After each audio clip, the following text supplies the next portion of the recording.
Selesai membayar denda RM30,000 atas kesalahan memuat naik video kandungan sumbang dalam media sosial seperti yang diputuskan Mahkamah Session Sepang. Baru-baru ini, aktor kontroversi pelakon Zul Ariffin menganggap isu itu sudah selesai dan tidak perlu dipanjangkan lagi. Biarpun sebelum ini Zul mendakwa ada banyak pihak terbabit dalam isu itu hingga dia tertanya-tanya mengapa dirinya sendirian menanggung kesan. Namun, aktor Sasa ini berlapang dada dengan ketentuan Tuhan. Saya sudah bayar denda RM30,000. Kalau saya tidak bayar, saya akan berdepan dengan hukuman penjara 9 bulan. Memang berat. Perkara sudah berlaku dan saya pun sudah terima hukuman.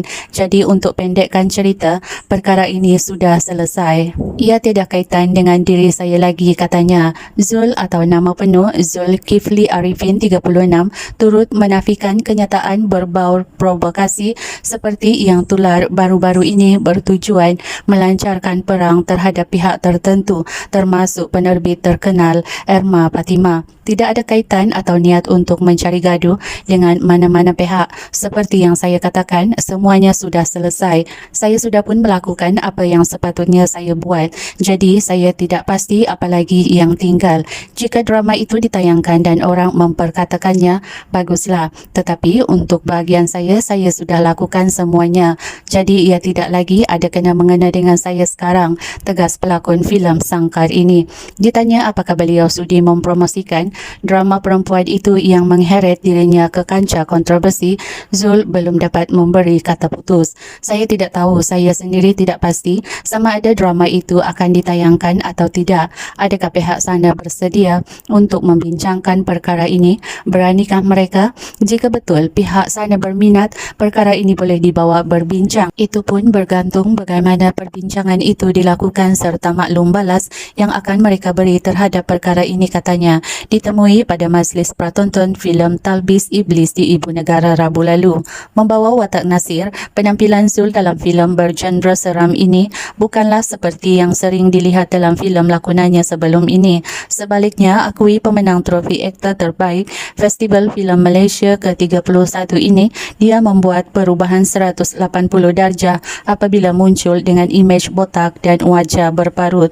Saya tak kisah kalau wajah saya hodoh demi menjayakan sesuatu karakter. Seperti dalam filem ini, selain berlakon, saya turut beri idea untuk menambah impak watak Nasir, antaranya cukur rambut dan jambang. Saya minta produksi hasilkan solekan kesan khas umpama kulit wajah terbakar. Setiap hari saya kena cukur rambut sebab kalau tidak solekan kesan khas itu tidak melekat. Proses solekan juga mengambil masa 4 jam. Walaupun agak menyeksakan, tetapi saya puas kerana itu dapat beri sesuatu kepada jalan ceritanya, katanya. Filem Talbis Iblis mengisahkan seorang gadis dikenali sebagai Hajar yang dihantar ke sebuah tempat jauh dari kota untuk melahirkan bayi secara rahsia. Seorang bidan Makju menjaga Hajar, namun dia mempunyai perancangan lain terhadap gadis itu. Selain Zul yang membawa watak Nasir, filem arahan Kabir Bhatia ini menampilkan lakonan hebat Nasha Aziz, Azira Shapinas, Seri Merlis, J. Iswazir dan ramai lagi. Pada 4 Oktober lalu, Zul didenda RM30,000 selepas mengaku bersalah di Mahkamah Session Sepang atas pertuduhan memuat naik kandungan bersifat sumbang dalam media sosial Mac lalu.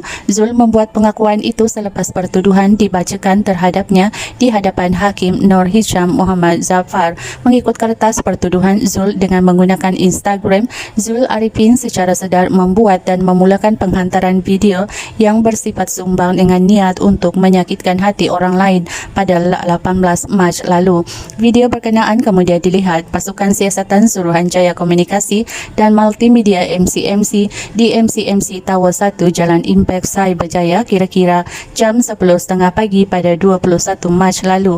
Pertuduhan ke atasnya dibuat mengikut Seksyen 233-1-E Akta Komunikasi dan Multimedia AKMM 1998 Akta 588 dan boleh dihukum mengikut Seksyen 233-3 Akta sama.